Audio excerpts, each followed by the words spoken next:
In this example of space claim, we'll walk through the cleanup of an STL file to get it ready for printing.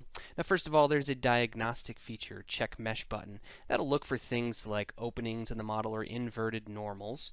And next, there's an autofix button, which finds all those problems and repairs them with one button click. So it's a very fast way to make sure that your mesh, that your STL is now watertight and ready for printing.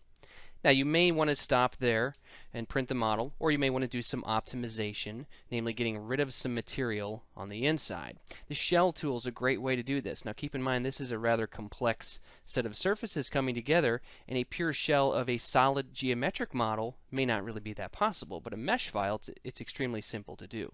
That shell tool easily hogs away as much material as you want from the inside.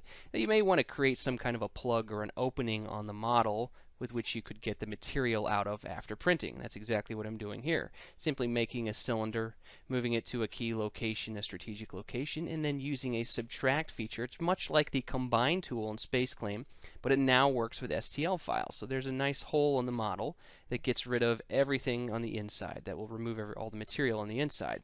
Now you may not want to stop there either. You may want to create some kind of a plug in the model, some sort of a removable feature that you could put back in and seal the model up completely. I'm adding a different cylinder this time, a different location. It's a bit bigger, and my plug will be a little bigger than the opening was before. Now similarly, I need to use some Boolean tools. This time, instead of subtracting material, I want to create the plug using an intersect tool. Now I'm going to hide the solid in the original mesh, and there's that intersection. That's going to be my plug that I'll use to finish off with. A copy and paste operation keeps a duplicate for me.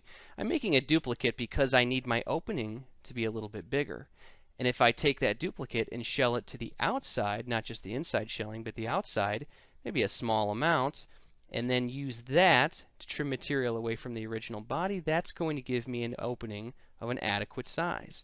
So one last operation of these Boolean tools, this time we'll be using the subtract tool, and that does trim away material from the large blue STL body. It trims it away, but it still keeps a separate body there. We don't automatically delete it.